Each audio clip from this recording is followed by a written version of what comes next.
Oke, nulis skripsi atau tesis itu emang kadang rasanya kayak mau mendaki gunung ya kan? Kelihatannya tinggi dan berat banget. Tapi tenang, Anda nggak sendirian kok. Di sini kita bakal bedah prosesnya bareng-bareng, satu persatu biar semua jadi lebih jelas. Nah, ini nih. Pernah kan ngerasain kayak gini? Mandangin halaman kosong, bingung mau nulis apa, cemas, itu wajar banget. Serius, hampir semua mahasiswa pernah ngalamin. Tapi ada kabar baik. Ada loh semacam kerangka yang bisa mengubah semua kebingungan ini jadi sesuatu yang jelas dan terarah. Jadi, kuncinya apa? Cuma satu, struktur. Tapi jangan bayangin struktur ini sebagai aturan yang kaku dan ngekang ya. Anggap aja ini peta jalan pribadi Anda. Peta yang bakal nuntun Anda dari halaman pertama yang kosong itu sampai ke bab terakhir. Justru dengan struktur, Anda jadi punya kendali penuh.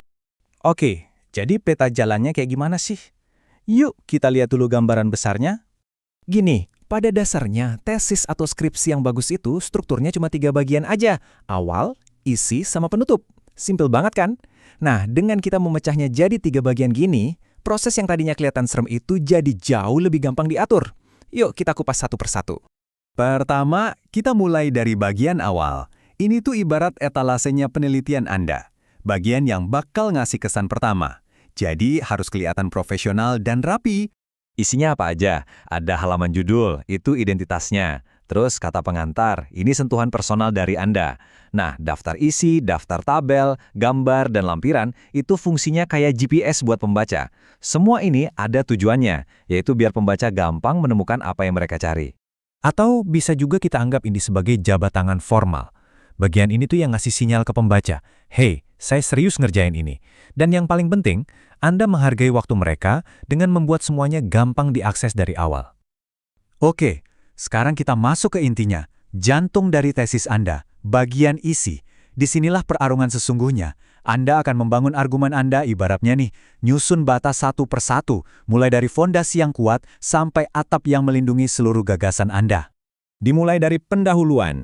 Ini adalah blueprint atau cetak biru penelitian Anda. Latar belakang itu ngejelasin kenapa topik ini penting, rumusan masalah itu pertanyaan spesifik yang mau Anda jawab. Nah, hati-hati di sini. Banyak yang jatuh karena rumusan masalahnya terlalu lebar. Ingat, makin spesifik, makin bagus. Presisi itu kunci. Nah, sekarang kita bahas 2 hal yang sering banget bikin bingung.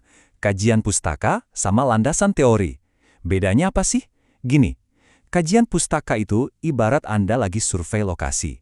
Lihat-lihat penelitian lain yang udah ada. Oh, orang udah nemuin ini, itu. Sedangkan landasan teori, itu ibarat Anda milih gaya arsitektur buat bangunan Anda sendiri. Lensa atau konsep apa yang mau Anda pakai. Keduanya penting banget, tapi fungsinya beda total. Lanjut ke metodologi. Ini bagian gimana caranya. Gampangannya, ini bukan sulap, tapi proses yang super logis. Anda jelasin rancangannya apa, cara ngumpulin datanya gimana, terus cara analisanya gimana. Anggap aja ini resep masakan penelitian Anda. Harus jelas, biar orang lain bisa masak ulang kalau mau. Dan yang paling penting, justifikasi. Anda harus bisa ngejelasin kenapa milih metode ini, kenapa ini yang terbaik. Oke, dengerin baik-baik. Ini poin super penting. Bab hasil dan bab pembahasan itu beda. Di bab hasil, tugas Anda cuma satu. Jadi reporter. Anda cuma laporin fakta. Datanya ngomong apa, ya itu yang Anda tulis. Objektif. Titik. Terus, di bab pembahasan, Anda ganti topik. Sekarang Anda jadi detektif. Anda mulai menginterpretasi data tadi. Apa artinya, gimana hubungannya sama teori? Ini adalah bagian so what-nya. Jadi, apa versus lalu kenapa? Jangan, sekali lagi, jangan pernah dicampur aduk. Anda udah hampir di garis finish. Sekarang, gimana caranya mendarat dengan sempurna? Kita harus tutup penelitian ini dengan cara yang kuat, yang nempel di ingatan pembaca. Kesimpulan yang bagus itu ibarat ngasih pita di kado yang udah Anda bungkus rapi.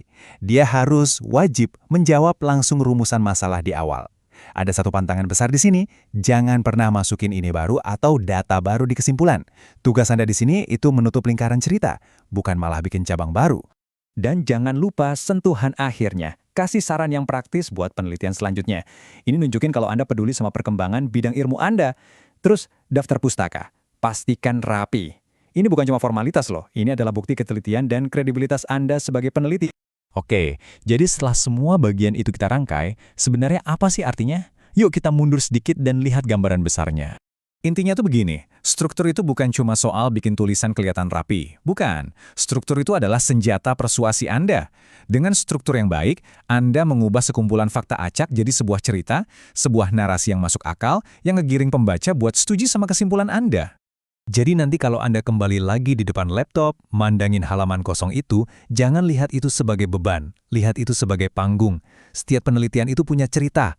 Dan dengan peta jangan yang baru kita bahas ini, Anda sekarang punya semua alat untuk menceritakannya. Pertanyaan terakhir dari saya, cerita apa yang akan Anda sampaikan?